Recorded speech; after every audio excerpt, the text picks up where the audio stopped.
Mes chers collègues distingués,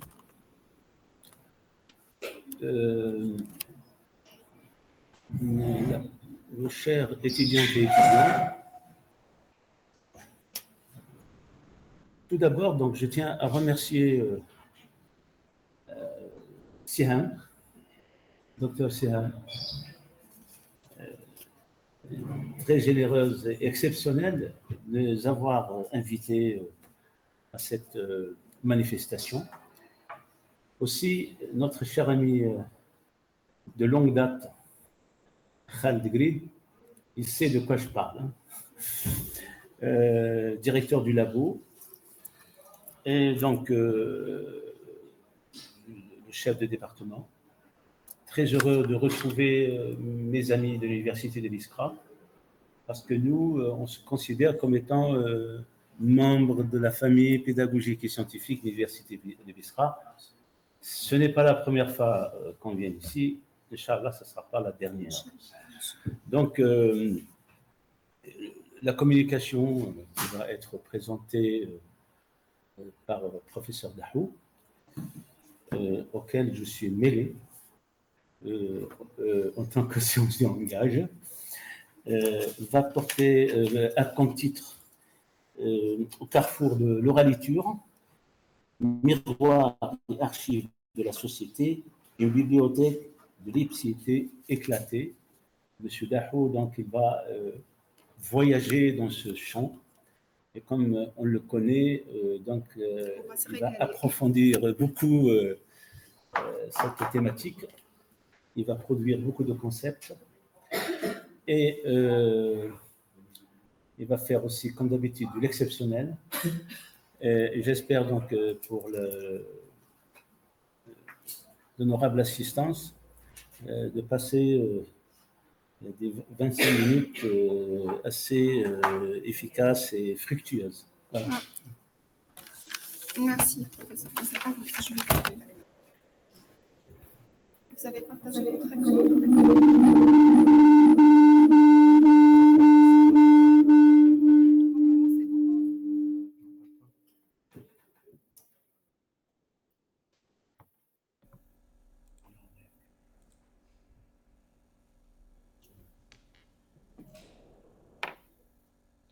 Bien, bismillah wa salatu salam ala rasulillah. La première des choses, comme j'ai l'habitude de le faire, je préfère avertir mon auditoire, si vous ne voulez pas être déçu, ne vous attendez absolument rien de notre part. Bien, d'habitude en littérature, on parle d'une écriture à deux mains, à quatre mains, à six mains. En méthodologie, on parle d'une réflexion à deux têtes, ce qui a été le cas avec moi et le professeur Khenor. Bien, vous allez voir aussi ce qui nous a toujours intéressé, c'est de travailler également dans une perspective de didactique et de pédagogie. Et la didactique et la pédagogie traditionnelle nous apprennent que finalement, il faudrait aussi prendre en considération le public qui vous fait face. Et pour prendre en considération, j'allais dire, le public, eh bien, nous avons pensé à équilibrer à la fois entre la mémoire auditive et la mémoire visuelle. Vous voyez, ça dépend. Il y a des personnes qui comprennent parce qu'il leur suffit tout simplement d'entendre, et d'autres, elles ont besoin de voir. Bien, donc vous allez voir qu'il y a un certain équilibre, un véritable mariage entre l'élément iconique et l'élément linguistique. Tout ce que nous avons fait, en fait, n'a pas été fait comme cela au hasard. Il y a un certain calcul interprétatif selon la conception qu'on avait donnée quelqu'un comme Umberto Eco. Et c'est pour cela aussi que, vous le voyez, nous avons notre diapositive qui est partagée. Sur la gauche, vous voyez tout simplement, c'est une tête, et à l'intérieur de cette tête, il y a une véritable bibliothèque labyrinthique, il y a un véritable labyrinthe où il s'agit de se retrouver. Et puis, ce qui est intéressant, c'est qu'à droite, vous avez un célèbre tableau de l'italien Caravage. Et Caravage, en fait, ici, qui nous représente tout simplement le mythe de Narcisse. C'est l'erreur de Narcisse. Narcisse qui est en train de se contempler, ce que nous faisons tous d'une manière ou d'une autre, n'est-ce pas? Bien.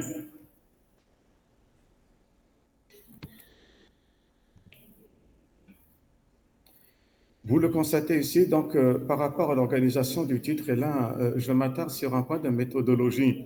Nous aurions pu écrire le titre de manière tout à fait linéaire, n'est-ce pas? Mais nous avons suivi le principe de l'entonnoir. Et l'entonnoir, en fait, il nous permet de voir l'articulation de notre pensée. C'est pour cela qu'au départ, ce qui nous intéresse, c'est d'être au carrefour.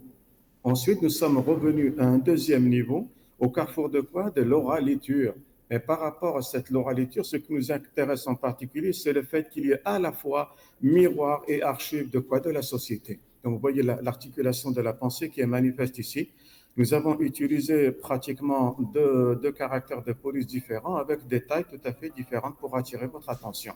Ensuite, ce qui nous intéresse, ce n'est pas la bibliothèque, c'est une bibliothèque. Rappelez-vous la différence fondamentale qu'il y a entre le singulier et le pluriel. Lorsque vous utilisez le singulier, vous êtes dans l'absoluté.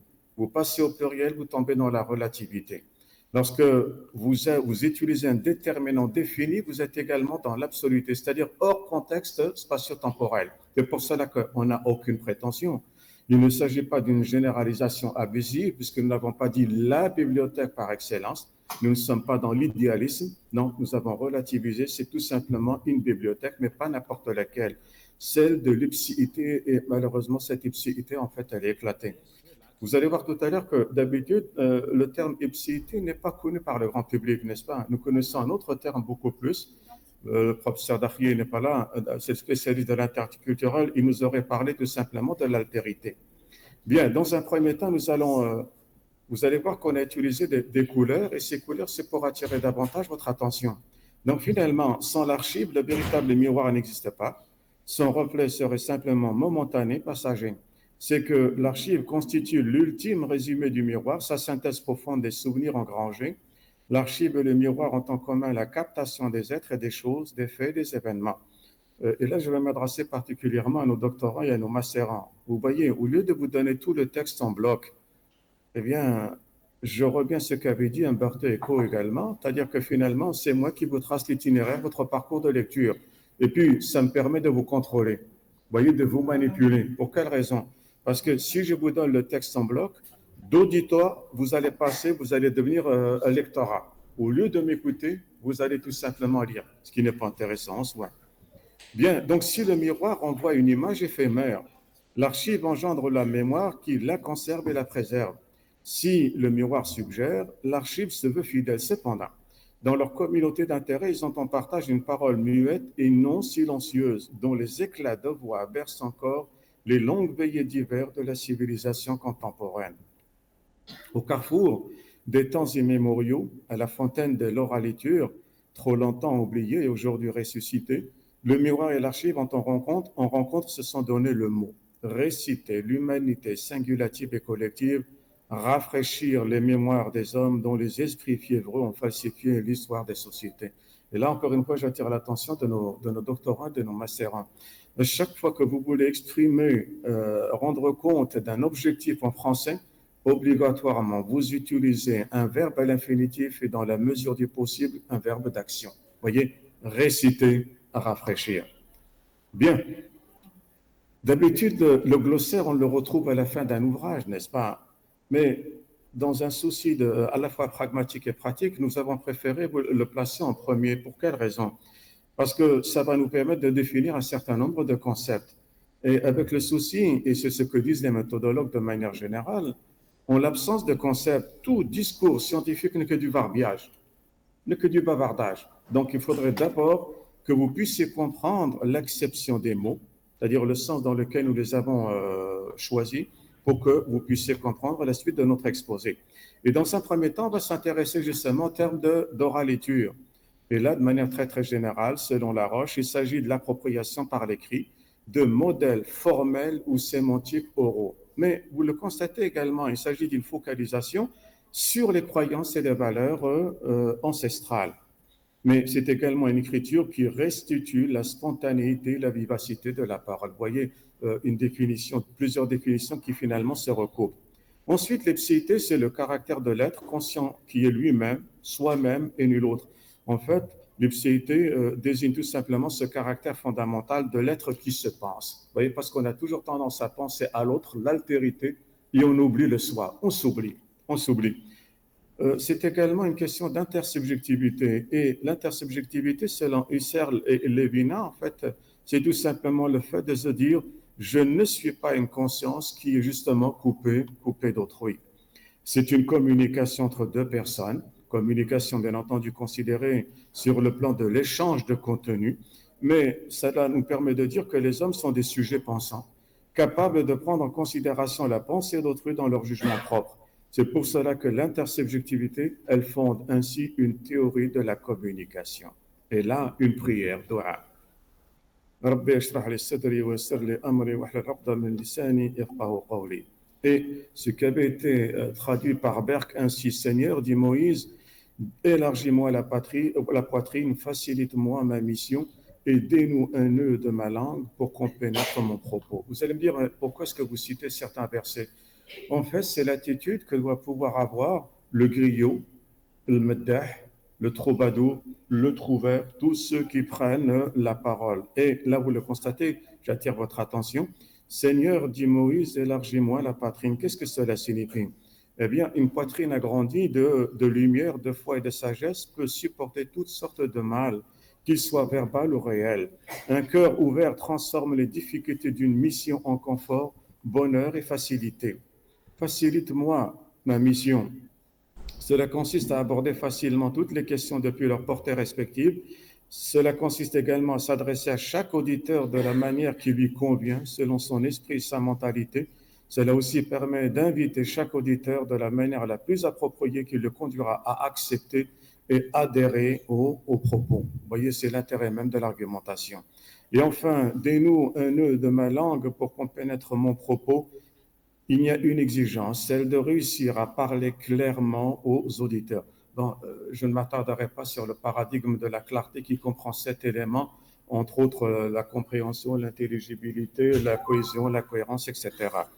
Influencer l'esprit, les émotions des auditeurs au moyen de la sagesse dans le dire et de la gentillesse dans l'agir, tel est le griot. Et puis là, puisque nous parlons de mémoire, en fait, je reviens à l'étymologie grecque, et la mémoire, c'est d'abord mnémosine. Et vous les connaissez, mnémosine qui avait 9 filles, et celles qu'on considère comme étant les muses. Vous avez Clio, l'histoire, Calliope, l'éloquence, la poésie héroïque, Melpomène, la tragédie, Thalie, la comédie, Euterpe, la musique, Terpsichore, la danse, Erato, l'élégie, et Polymnie, le lyrisme. Vous allez dire, mais qu'est-ce que ça vient faire ici? Eh bien, parce que finalement, c'est un peu toutes les attitudes également que doit pouvoir avoir le griot ou tout orateur. Vous voyez, et Uranie, l'astronomie. Et là, retenez que les muses, filles de la mémoire, vous enseignent que sans mémoire, en fait, on n'a point d'esprit. Et que pour combiner des idées, il faut justement commencer par retenir des idées. Et c'est ce qu'avait dit Lamartine d'une autre manière, n'est-ce pas? Je suis le premier qui ait fait descendre la poésie du Parnasse et qui est donné à ce qu'on nommait la muse, au lieu d'une lyre à cette corde de convention, les fibres mêmes du cœur de l'homme, touchées et émues par les innombrables frissons de l'âme et de la nature. Ce que de Béranger avait dit autrement, mon cœur est un luth, sitôt qu'on le touche, elle résonne. Et là, une voix s'est tue. Et qu'est-ce que la voix sinon l'expression de l'opinion? Si je n'ai pu mettre dans ce que je rapporte l'ambiance ou bénir l'auditeur que je fus, et ce que je vis attentif, frémissant, recueilli, c'est que je suis devenu homme, donc un enfant incomplet. Et partant incapable de recréer du merveilleux, c'est que surtout il me manque la voix, la verve et la mimique de mon vieux griot, disait Bérago Diop. Vous voyez, c'est aussi la première attitude et la singularité que nous devons absolument adopter. Et là, c'est une prise de parole. Et chaque prise de parole, en fait, nous ramène au souffle des ancêtres. Écoute plus souvent les choses que les êtres, la voix du feu s'entend, entend la voix de l'eau.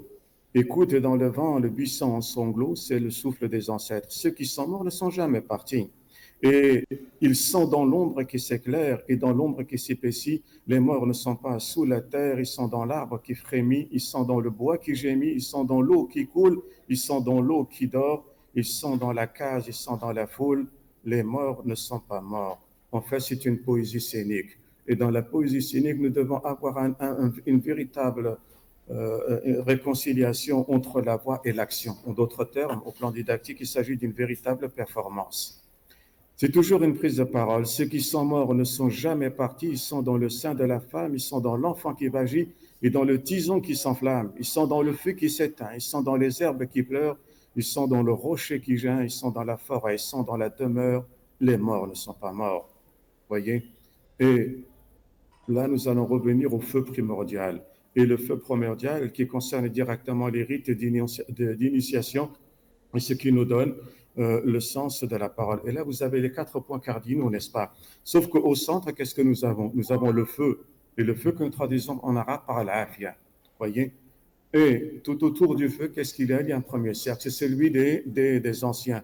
Ces anciens qui sont d'abord les vieillards et par conséquent les sages. Et autour, dans un deuxième cercle, il y a les initiés. Et les initiés sont justement les jeunes hommes. Et enfin, le dernier cercle, c'est celui des femmes et des enfants. Et puis, tous ces cercles sont environnés des ténèbres auxquelles on doit échapper. Et pour y échapper, nous avons besoin du feu. Et nous avons besoin de l'afia. Le feu, dit-on, fait compagnie, c'est qu'il fait réfléchir. En physique surtout, il n'est pas de spectacle plus inspirateur. L'attitude, le silence, le lieu et l'espèce de rêverie, on en est toujours quand on se chauffe, contribue à donner à l'esprit plus d'attention et d'activité. Le foyer est un peintre et les muses y sont. Et l'afia, quelle est-elle? C'est la chaleur, c'est la lumière, c'est le savoir, c'est la protection. C'est en fait la tranquillité de l'esprit, mais c'est également et surtout la paix de l'âme. Et là, nous avons le meddah, le sens de la parole, et qui réunit à la fois un véritable héritage et un patrimoine. Au départ, nous avons la société. La société qui est composée d'un ensemble de communautés. Ces communautés qui essaient de communiquer entre elles avec le souci de pouvoir assurer la transmission. Qu'est-ce que la communication? C'est la maîtrise de l'espace. Qu'est-ce que la transmission? C'est la domestication du temps. Et pour cela, il faut obéir au régime de vérité. La graphosphère, je l'ai lu dans un livre. La vidéosphère, je l'ai vue à la télé. La cybersphère, je l'ai trouvée sur Internet. Et finalement, la mythosphère, je l'ai entendue de vive voix, directement de la part du griot. Et là, vous avez cette image extraordinaire, n'est-ce pas? Et la force, vous allez voir, c'est une question de paronymie. C'est une question de paronymie. Au départ, nous avons la société traditionnelle. Et parce que je suis prudent, j'ai mis la société traditionnelle entre guillemets, parce qu'il ne s'agit pas véritablement d'une société, comme nous l'entendons de l'autre côté, la société moderne. Au sein de la société traditionnelle, nous avons le poète. Au sein de la société moderne, nous avons l'écrivain. Le poète est le porte-parole de l'altérité, alors que l'écrivain, c'est le porte-parole de l'ipséité. Le porte-parole de l'altérité, parce qu'en fait, il s'adresse à la famille, au clan et à la tribu. Le porte-parole de l'ipséité, parce qu'il y a un mouvement égoïste. Il s'enferme dans son individualité, dans sa personnalité. Et c'est pour cela que si le poète est un être solidaire, l'écrivain est un être solitaire. Vous voyez la question de paronymie. Et finalement, le poète, il assure l'archive, alors que l'écrivain, en fait, c'est juste un simple miroir. Et entre les deux, cet équilibre à réaliser entre le poète et l'écrivain, grâce justement à l'intersubjectivité. Et encore une fois, un griot qui meurt, c'est une bibliothèque qui brûle. Le sens de la parole, et au cœur des pôles interactionnels, nous avons ce formidable partage, l'intersubjectivité. L'intersubjectivité qui va réunir d'un côté le locuteur qui est également un énonciateur et de l'autre l'interlocuteur qui est également le destinataire.